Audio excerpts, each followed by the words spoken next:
one of the things that's really important when you start setting goals and changing protocols is you want to set a measurable goal. So if you can measure it and you can track it, then you can analyze it and you can change it. That's kind of scientific method. That's what we do in science.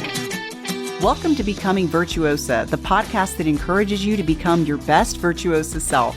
Each week, Dr. Susan Crockett goes where the scalpel can't reach, exploring conversations about how to be, heal, love, give, grow, pray, and attune.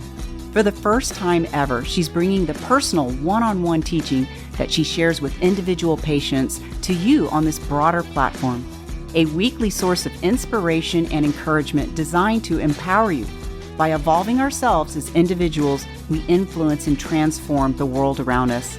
Please help me welcome board-certified OB-GYN specializing in minimally invasive GYN surgery, internationally in the top 1% of all GYN robotic surgeons, a certified life coach, and U.S. News top doctor, your host, Susan A. Crockett, MD.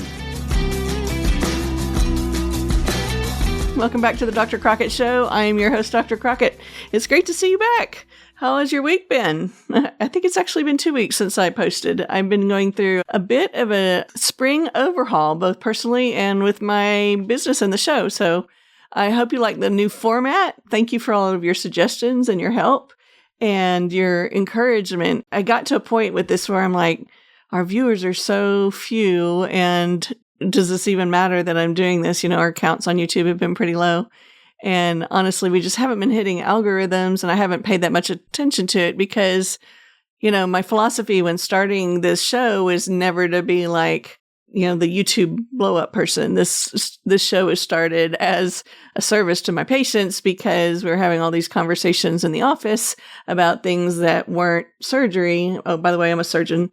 For those of you who don't know me, you can go back and read the one about Dr. Crockett. I will link that below for you. It's all about Dr. Crockett or who I am or whatever.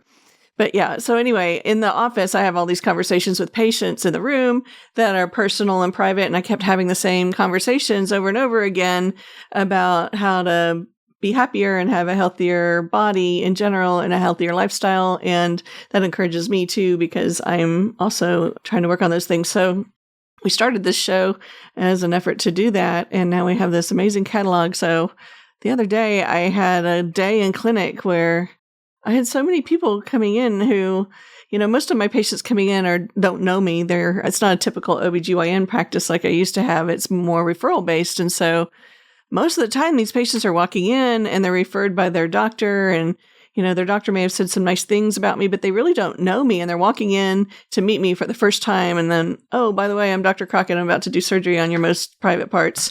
It's kind of, because by the way, I'm a gynecologist too. In case you didn't know. So I kind of was looking for a way to soften the introduction and maybe give my patients a little bit more comfort in meeting me, get to know me a little bit better. So we have the show playing in the waiting room now. And so patients get to kind of see my personality and get to know me a little bit. And for some reason this week, I just had a run of people and their spouses or their partners. Also, the guys were coming in and saying, thank you so much for doing this. You know, something you said really touched us. And, you know, keep going. And we want to hear some more. And it just really touched me. So I thank you for that. You guys know who you are. You people know who you are. Thank you for your support. And also, if you're following us on YouTube online at the Dr. Crockett Show, please like and subscribe and drop a little comment below. That means so much to me. It means as much to me as somebody saying to me, meeting me in person, hey, good job, because I am a real person. Good job. And it's meaningful to us, and keep going. So I appreciate y'all. Today, we're going to talk about how to get started. So I did a show 2 weeks ago on 5 ways to have more energy, and I've been really slow getting into the spirit of things this year. I had a very hard winter as far as depression and just being tired and energy, and really just pretty much hibernated during the winter. And I apologize for that, you guys. I know a lot of you are in the same boat. So I started a series on protocols, wanting to do that as part of the New Year thing. And now it's March 22nd. And I'm just getting to the point where I have the energy and the wherewithal and the thoughts put together to have a meaningful segment for you guys about how to get started. So the reason that we were talking about protocols at all is because it's a way of us to look at our habits. So as a life coach, one of the things that I teach patients is to examine their thoughts. We are not our thoughts running through our mind. That thought train is an automated thing, but we are the watchers of our thoughts. So we teach mindfulness, or the ability to step aside from your thought stream in your brain and to actually look and examine your thoughts. And now we're taking that one step further for our habits. So we all have habits. They're things that we do or don't do every day. So just because the word protocol sounds maybe a little bit intimidating, I don't want you to think that this isn't something unattainable for you or that you aren't already doing with your life. This is just a time for us to think about, well, what do I like about the habits that I have? How are they fulfilling me or helping me further my life, or how are they hindering me? And so I've kind of given a whole lot of thought to my habits, and I've got some mentors that I look up to. I've been getting a lot of education, but the thing that's really got me going right now is a new goal. And for me, there's nothing like a new goal to help me with, especially my fitness goals. So I've been pretty dialed in on my eating habits, and I'm a champion sleeper. I'm really good at that. But the one thing that I really haven't been doing that well is paying attention to my workout habits. So I thought this was probably a good thing to kind of bring to y'all and talk to you about. I wanted to share with you a fitness challenge that I've kind of already started. I'm a lifetime member of Lifetime Fitness. True story. Back when I was married to my first husband and had little kids in the early 2000s, we were actually founding members of this gym in San Antonio at 281. And there was about a 10-year gap where I moved away from San Antonio and wasn't involved with the gym. Actually, it was a little bit longer than that, 12 or 13 years, but kind of kept my gym membership because my kids were in town and you can use the membership anywhere you go. So our family's been using it for a long time. But anyway, I'm back at the gym, and it's been really intimidating to me for somebody who has been quite fit in the past. I was a gymnast when I was little, and water skier, and then I was a triathlete. And so I was never really big into group sports. In fact, I really sucked at basketball. I was like the worst one on the team. I didn't understand it, but dance and all of those kinds of sports that I did, I'd been fairly successful at, just in keeping my body strong and healthy. And now I'm a menopausal female and in the mid portion of my life. And I'm like, oh my gosh, if I don't make some changes now and change my protocols about exercise and my thoughts about exercise and figure out how I'm going to be in the next half of my life, then my body is not going to withstand the strain and the pressure and the workload that I want to put on it. So Lifetime Fitness is having this fitness challenge called the 60XT, and you don't have to belong to Lifetime to do it. You don't have to have a gym. You can follow along if you want. Just do it for fun. It's an 8-week challenge. And for those of you who are Lifetime gym members, the challenge starts on Monday, and there are some really cool prizes at the end. The one I'm most excited about, honestly, is the cold plunge. So I don't want to say forget the money. I could do some really fun things with the money for the women's pain and pelvic click that we're working on. But anyway, the cold plunge, which I really love for recovery, it really helps me feel better when I do that. That's one of the prizes. So I had to do before pictures today, y'all. I am not showing them to you. We're not doing that at all. But we'll see how this goes. So I've got 8 weeks of doing this fitness challenge, and this fitness challenge has kind of a pretty loose protocol that they suggest 6 habits. And I was looking at these because they're really close to the 5 ways to have more energy talk that I just did 2 weeks ago, the video. So y'all can go back and look at that one if you want. But the 6 habits that they're encouraging us to do are to get 7 hours or more of sleep a night, to take 8,000 steps a day, to drink half your body weight in water, which for me is about 2.5 liters. And hopefully that'll be less as the thing goes on. The third one is to eat 30 grams of protein each meal. And they didn't say how many meals a day. They just said each meal. So I'm going to talk a little bit more about how I'm modifying for that, because traditionally I've taught whole food plant-based, which I still very strongly believe in for heart health and a whole lot of other things. But for the purpose of gaining skeletal muscle mass and this challenge, I'm going to be adding in animal products, meat products to my diet, because I need the density of the protein, and I would rather do that than drink a whole bunch of shakes and processed type foods. So where was I? Sleep, water, steps. Oh, no alcohol. And then Oh, one rest or recovery activity per day. So that could be a meditation or taking a nap or doing foam rolling or cold plunge or sitting in the sauna or stretching or whatever you consider self-care and rest. So those are the 6 basic goals that we're going to try to do for the next 8 weeks. We're going to try to do them daily. And so I wanted to talk with you a little bit about when we talk about how to get started on changing our protocols. Sometimes it's fun to have a contest like this where you're doing it with other people. It starts to build a little bit of community around you, and it has a finite end and measurable outcomes. So one of the things that's really important when you start setting goals and changing protocols is you want to set a measurable goal. So if you can measure it and you can track it, then you can analyze it and you can change it. That's kind of scientific method. That's what we do in science. So we do the same with our body, and I love tracking. So for instance, I use my Garmin Venue. Lots of you use the little rings or the Apple Watch. There's all kinds of ways that you can track your fitness activity, your sleep activity. But that's one way that I'm measuring is by my Garmin. The other one I'm using is my scale. So I have a scale that tracks my body fat and my weight and muscle mass and bone mass and all that stuff. And so my goal during this 8 weeks is to increase my strength training, which is like my job, and that's it right now. So I have pretty good upper body strength just from the surgery work that I do. But overall, my skeletal muscle mass, I can feel it fading as I'm getting fully into this menopause thing, even though I'm on hormone replacement therapy, which is another part of the protocols.